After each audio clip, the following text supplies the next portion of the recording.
Hello there. Welcome back to the mailbag. Dunbar Academy mailbag. We have another question. This one is from Sharon. I have a 4-year-old submissive Labrador. He now does not like dogs in his face and will correct, especially rambunctious puppies. However, he can amp his energy level and get in other dogs' faces and poke to play. When and how do I correct? The key word here is correct. I mean, what you're talking about here is basically normal behavior. Most dogs, on the one hand, don't like other dogs getting in their face or poking their nose up their rear end, but then they do exactly that to other dogs. I mean, that's dog behavior. It's the word correct. It came up twice. That your 4-year-old submissive lab will correct the other dog, especially submissive puppy. How?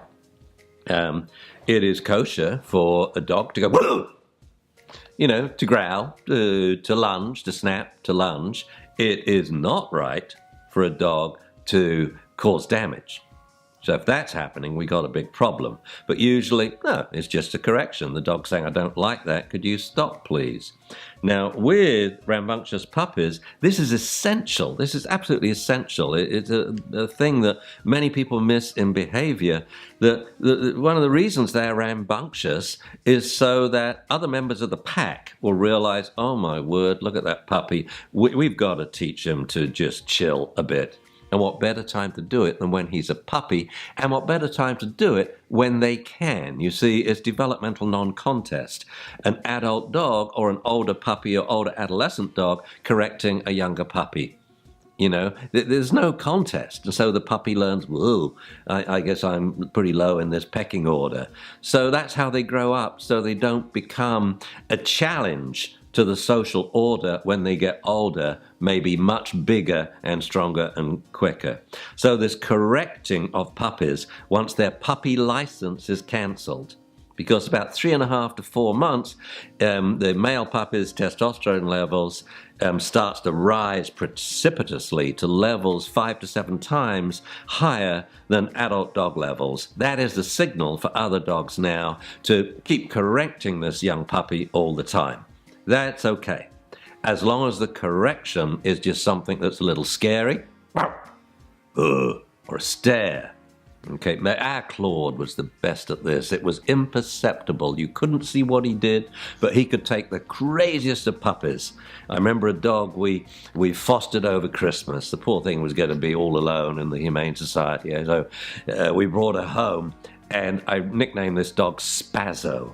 Oh my word. Claude trained this puppy in about 4 seconds. And you couldn't see what he was doing. There was no growl, there was no lunge. He just went still and sort of looked at it out the corner of its eye, and the puppy goes, whoa. And he trained the puppy to sit and lie down and stand stay. We have all this on video. It's lovely stuff. I love watching dogs train dogs. Your question, when and how do I correct?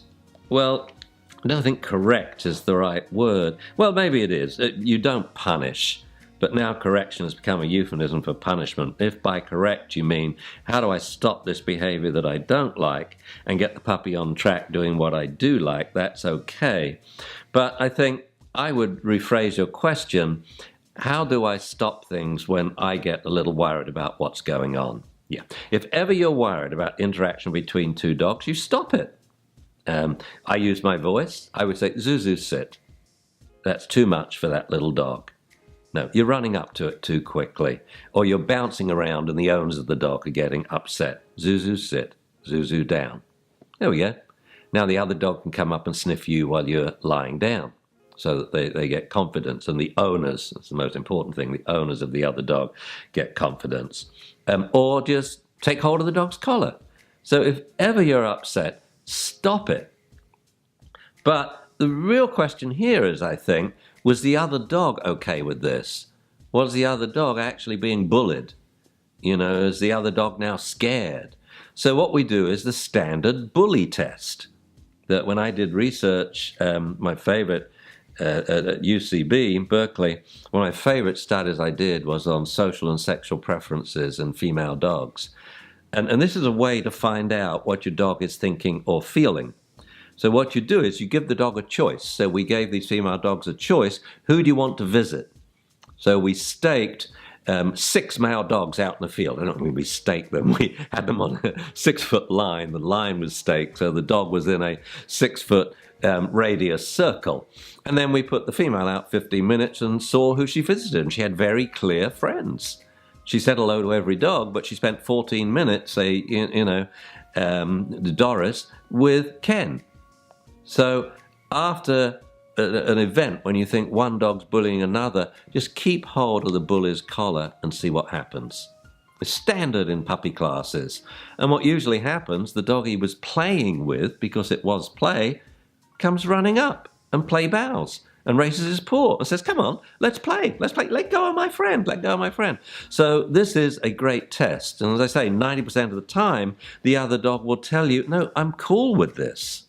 It's just scary to you human onlookers, but this is how we dogs play. For years, Kelly and I thought some videos of our dogs playing we shouldn't post online because other people would interpret it as downright aggression. It's how they played. We could check they're under control by saying, dogs, down, and all 3 dogs would stop playing. You know, when there were 2 big dogs and 1 little Hugo in there. Or we could then hold on to the dog that looked like it was the aggressor. What do the other dogs do? They came running up again, wiggling, paw raising, play bowing, saying, come on, lick, lick, lick, let's get on with it again. That normal play, it is very scary because it's almost absolutely the same as what they do in real life fighting, you know, because in real life fighting with a socialized dog, they don't hurt if they're a socialized dog and have bite inhibition. So it's very difficult to distinguish. So sometimes you have to ask the dog the question, how were you with that?